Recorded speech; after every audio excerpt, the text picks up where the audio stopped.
India's media and entertainment industry generates an astounding $9.4 billion in revenue, growing at a rate of 3.3% year-on-year.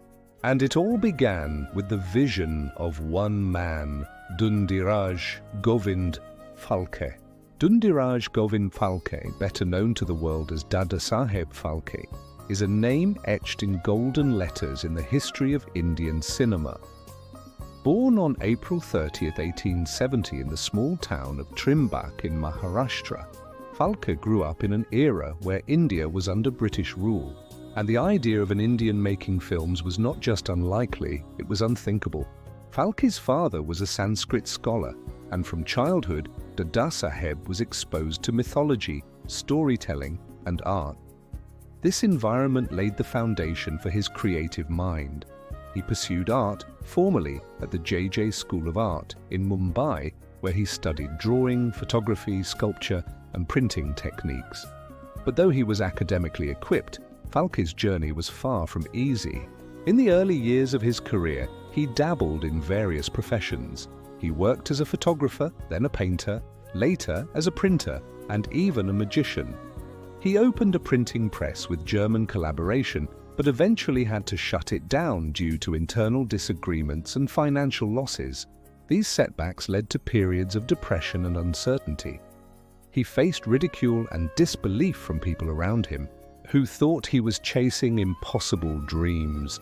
But Phalke never gave up. He continued to experiment with visual arts and believed deeply in the power of storytelling. In 1910, Phalke's life took a dramatic turn. One day, he watched the silent film The Life of Christ at a theatre in Mumbai. That moment awakened something powerful in him. While others admired the story, Phalke saw something more: potential. He was mesmerized by how Christ's life was portrayed on screen. But the deeper thought that struck him was, why don't we bring our Indian gods and legends to life through cinema? That single question gave birth to a revolution. He became obsessed with learning how films were made. But remember, this was the early 1900s. There were no film schools, no Indian filmmakers, no YouTube tutorials. So what did he do? He took a bold step and traveled to London in 1912 to study filmmaking techniques and purchase a movie camera. The trip was self-funded. He sold personal belongings, mortgaged his property, and even borrowed money to make it happen. Back in India, he set up a makeshift studio in his house and began experimenting. The biggest challenge he faced? Casting. In those days, acting was not considered a respectable profession. No woman was ready to act. So Phalke did the unthinkable. He cast male actors to play female roles. In fact, the first actor to play a queen in Indian cinema was a man named Anna Salunke, who also portrayed the goddess Sita. In 1913, after months of sleepless nights, technical challenges and ridicule from peers, Phalke released India's first full-length feature film, Raja Harishchandra. The film was just 40 minutes long and silent, but it created a thunderstorm of excitement.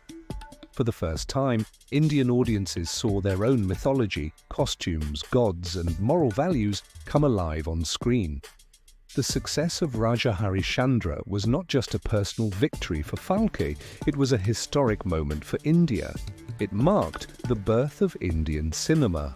Over the next 2 decades, Phalke made 95 movies and 26 short films, including Lanka Dahan, Shri Krishna Janma, and Satyavan Savitri. He worked on every aspect of filmmaking himself, from writing and directing to editing and even developing film reels by hand. Yet, his life wasn't full of applause and riches. Despite his revolutionary work, Phalke struggled financially. He was often forced to pause his projects due to lack of funds. At times, he had to sell his equipment to survive. In his later years, newer filmmakers and studios overshadowed him. Many forgot the man who started it all. One of the most heartbreaking facts about Dadasaheb Phalke's life is that he died in obscurity and near poverty in 1944. A man who gave birth to an entire industry was barely acknowledged during his final days. It was only posthumously that India recognized his contribution. In 1969, the government of India instituted the Dadasaheb Phalke Award, the highest honor in Indian cinema, given annually to individuals for their outstanding contribution to film. Beyond the facts and figures, Phalke's life offers us deep lessons. He taught us that you don't need a path if you are ready to create one. When no one in India believed cinema was possible, he believed. When everyone mocked him, he persevered. When he lacked money, he used creativity. He didn't wait for the perfect moment. He made the moment perfect through passion and persistence. Phalke also showed us the importance of innovation in adversity. With no formal training, no team, and no prior examples to follow, he became a one-man army.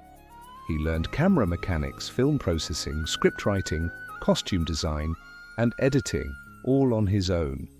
He was India's first director, producer, cinematographer, editor, and distributor, all in one. Another unknown fact, Phalke's wife, Saraswati Phalke, played a silent but strong role in his journey. She helped prepare costumes, fed the crew, and even developed film reels with him. She is often called India's first film editor and technician, yet her name remains largely unsung. Today, more than a century later, Indian cinema has grown into one of the largest industries in the world. From Bollywood to regional films, from OTT platforms to international awards, it all began with one man's belief that Indians deserve to see their stories on the screen. Let's remember Dadasaheb Phalke, not just for his title, but for the grit, imagination, and spirit he carried in every reel of film he created. He dared to dream when there was no light, no camera, and no action. He believed in an India that could tell its own stories. And because of that belief, millions today dream in color on screens across the world. Thank you for watching this video.